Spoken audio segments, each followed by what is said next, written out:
was a little girl, afraid of the big wide world. She grew up within her castle walls.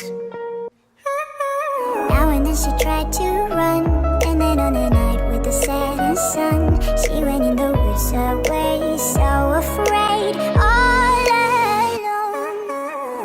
They warned her, don't go there, there's creatures who are hiding in the dark. Then something came creeping, it told her, don't you worry, just follow everywhere I go. Top of all the mountains, a valley low, give you everything you've been dreaming of, just let me in. Ooh. Everything you want to go, that'll be the magic story you've been told, and you'll be safe under my control, just let me in. Ooh.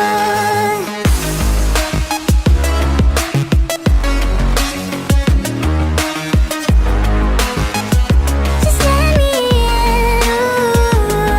in. She knew she was hypnotized and walking on cold thin ice.